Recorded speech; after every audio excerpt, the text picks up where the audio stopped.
So we got the Nintendo Direct yesterday, and one of the games that was announced that I'm very much looking forward to, Hyrule Warriors. So I was actually pretty shocked about this because there was a lot of speculation as far as what was going to be happening in regards to a Zelda game coming out. There was no definitive answer of whether there was going to be something major as far as a major release coming out with Zelda, or if it was going to be something like a remake. Me personally, I didn't think there was going to be any like major release titles because Tears of the Kingdom came out like about like 2 years ago, and then we got Echoes of Wisdom a few months back. So I didn't think they were gonna have anything like too major. If it was, if I'm being honest, the main thing I was thinking they were gonna be doing was probably gonna be re-releasing Twilight Princess or Wind Waker. I was really hoping for that, but unfortunately that wasn't the case. But one of the things that kind of took me by surprise was the fact that they were going to be coming out with Hyrule Warriors Age of Imprisonment. Now, I was a fan of Hyrule Warriors Age of Calamity. I did play that game. I beat it. It did take a while, but I was able to kind of complete like a lot of the stuff that you had to get through with it and everything like that. And I liked it. I thought it was really good. I thought it was a fun game. The thing that kind of throws me off though in regards to them doing a sequel to it is the fact that when you play that game, it seemed like it was going to be kind of like a prequel to Breath of the Wild, kind of leading up to what happened to with the whole war and what caused Link to kind of end up getting, hurt and end up dying pretty much. But one of the crazy thing is that when you play that game, it's almost like it's like a like a different type of world. It's pretty much set in the same world as Breath of the Wild, but it kind of goes off into like its own different version, like a kind of like a Elseworlds kind of thing, or kind of like like a multiverse kind of, because it does some time travel. You have a character, Terraco. So if anyone that doesn't remember, that was the little robot that goes back in time and tries to prevent the calamity from happening. So it kind of breaks off into like a different timeline, almost kind of a thing. So when you play that game, it kind of it's almost like it's a prequel to Breath of the Wild, but at the same time it's its own thing. So the fact that they're going to be doing a sequel for Zelda and kind of the story of what happened before Tears of the Kingdom, like what caused the events to happen in there, I'm wondering if they're going to go in that same type of direction, or if it's going to be more true to the actual games itself as far as Tears of the Kingdom goes. So who knows? I mean, we'll figure out over time, but I'm kind of wondering if it is going to kind of be more in the same vein as the Age of Calamity, where they're going to have it so that you go back in time and kind of see what happened, but they are going to make some changes of it so it doesn't quite technically connect to Tears of the Kingdom, the same way that Age of Calamity didn't quite connect to Breath of the Wild. So we'll go ahead and check out the trailer right here in a second. One of the things I did want to announce though that I thought was pretty cool was the fact that there were amiibos that were released, that are getting released. So as you can see right here, June 5th, 2025. So yeah. So I thought this was actually pretty cool. I'm gonna go ahead and just open this up so we can get like a little bit of a better look. But yeah, so I thought this was awesome. We got the new champions that are coming in. So Tulin, we got Yanobo, and then Sidon. So I know a lot of people are going to be happy with Sidon, and then Riju.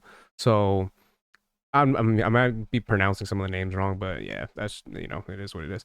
But yeah, so the fact that we're getting the new champions, I actually thought was pretty cool. So Tulin, I'm gonna be honest, I didn't really care much for Tulin. Yeah, Yanobo, I thought Yanobo was pretty cool from the Breath of the Wild storyline and everything. I almost didn't like him at first because you find out that he's almost like getting controlled, so he is kind of like an asshole in the second game. But yeah, I still like that character a lot. Sidon, I mean, everyone loves Sidon. I even though there was like some weird, kind of fetish stuff that was going on with his character from the moment that he came out from during Breath of the Wild. I liked his character. I thought he was really cool, and then being able to see like a younger version of him was always really fun. And then Raiju, I liked her a lot as well. I thought she was a great character, and I felt like she was really good for the storyline of the not the Gorons, but the not Shikas. I can't, oh man, I can't think of it off the top of my head. So but yeah, so the fact that like you got all these characters and everything like that, I thought that was really cool, and I think that's something to look forward to. So with that being said, we'll go ahead and check out the trailer that we got here, and then see what we got.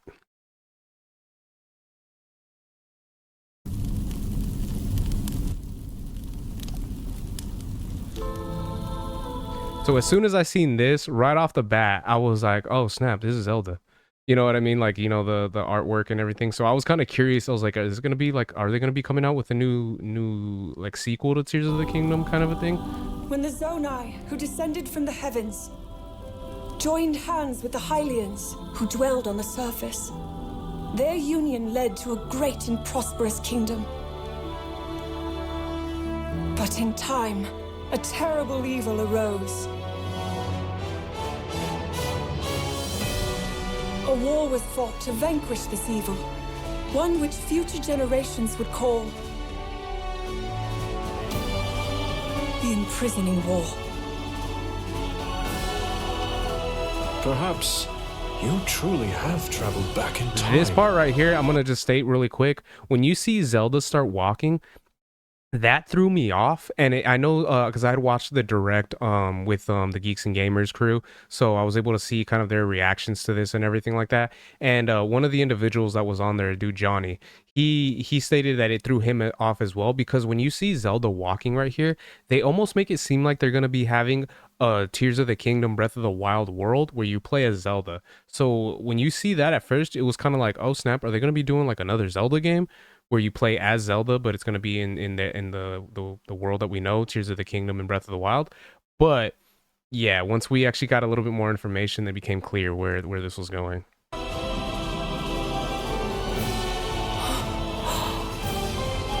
that's Hyrule Castle?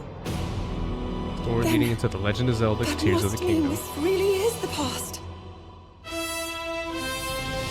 As soon as I seen all these enemies right here, that's when I kind of knew, like, oh snap, yup, it's gonna be a Hyrule Warriors.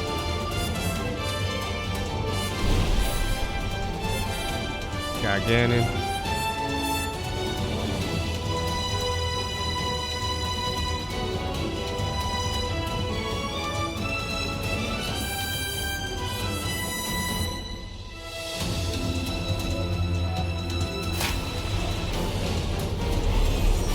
Hyrule Warriors. Age of Imprisonment. Let's go. Coming this winter. Nice.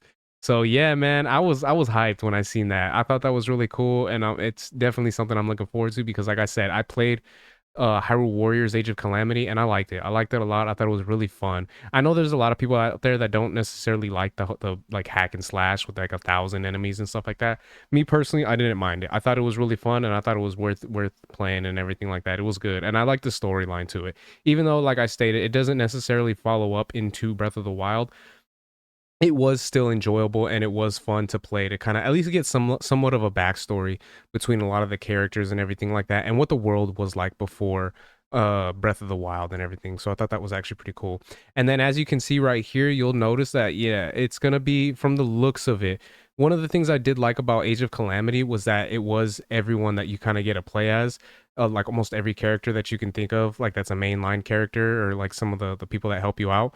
But as far as this goes, I mean, of course, you got Zelda, you got her ancestors right here, but and then it looks like we're gonna be with the original champions. So I think that's gonna be pretty cool. But the one thing I'm kind of obviously questioning and wondering, and that I'm sure a lot of people as well is are we gonna be able to play as Link? Because that's going to be the main thing. I know this is going to be the world before then, but like I stated earlier, if they're going to kind of follow it up kind of in a similar vein to what they did with Age of Calamity with Terrico, are you going to be able to actually have it so that Link can go back in time and kind of help out in the fight with all this? I'm hoping so, but only time will tell, especially as we get more information. So really cool, something to look forward to. And yeah, I'm really excited about this one. I'm really looking forward to see what they're gonna bring for this and how it's gonna end up turning out. So those are my thoughts on that. Let me know what you guys think in the comment section, if there are any Age of Calamity fans out there that were able to play Hyrule Warriors, and you know, you were able to kind of get the storyline and everything like that. What direction do you guys think it's gonna be taken as far as the game's gonna go? So if you guys can let me know your guys' thoughts in the comments. If you guys could like, share, subscribe, all that good stuff. If you guys have been watching this long, I really appreciate it. It means a lot. And yeah, until next time, Harmonic out. Peace.